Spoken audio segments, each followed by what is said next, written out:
everyone. Welcome to the Green and White Breakdown. I'm your host, Ashley Iaconetti, and I'm here with JetsInsider.com analyst Evan Slavit.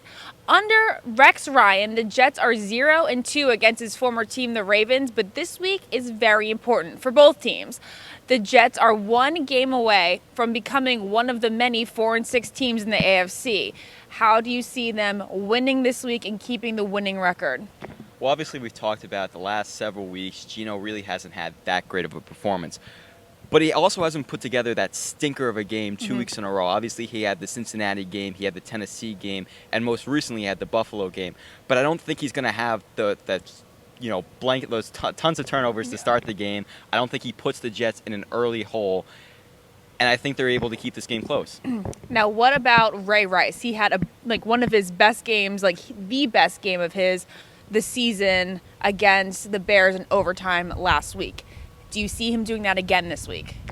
No. It was a great performance, and obviously he's a great running back but for the most part this season, he hasn't been that good, like you've mentioned. And on the flip side, the Jets' run defense has been phenomenal. They haven't allowed, I think, a single 100-yard rusher, only giving up over 100 yards once so far this season. I don't think they do that again this week against the Ravens. The guys that you're really going to have to worry about are Torrey Smith and Jacoby Jones, are two of the better deep threats in the NFL. It's obviously been an area of struggle for the Jets defense, but I think they know that. They obviously had a couple breakdowns last week. I think they're going to be more prepared for that. They're not going to give up those big plays. And once again, like I said, it's going to be that low-scoring affair.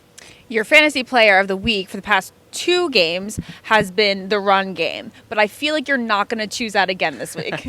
No, like I said, low-scoring game. I think I'm going to go with the defense on this one. The Ravens have a really good run defense, and with the way Geno Smith is performing, I don't think he's going to be able to pass them out of that strategy. I don't think either Chris Ivory or Bilal Powell will be able to rack up a ton of yards, and I don't feel comfortable with Geno Smith or those receivers starting them fantasy-wise. But I do feel comfortable with this Jets defense. You also have to remember, Joe Flacco has been turnover-prone so far this season, so I think if the Jets are able to limit Ray Rice, I think is a true possibility. I think they're going to be able to come away with at least one interception, and let's hope they return that one for 6. So the thing about the Ravens is that they have been losing, but they haven't been losing the way the Jets have been losing. The past 4 of their losses have only been by 3 points. How do you think the score is going to be this week? I think it's going to be another close game for the Ravens. Just like we said, the Jets are a good defense, keep this close. I think the Ravens have a good defense. I think the Jets win this one 16-13. I'm picking the Jets because for the last 2 games I've gone against the trend. I picked the Jets to lose against the Saints, and I picked the Jets to beat the Bills. Well, I've learned my lesson. Not going to do that one again. Jets win this one 16-13. All right, thanks, Evan. Make sure to watch the game at 1 o'clock on CBS. But before that, listen to Champs Radio Long Island for the JetsInsider.com radio show. I'm Ashley Iaconetti. And I'm Evan Slavit. Thank you so much for watching.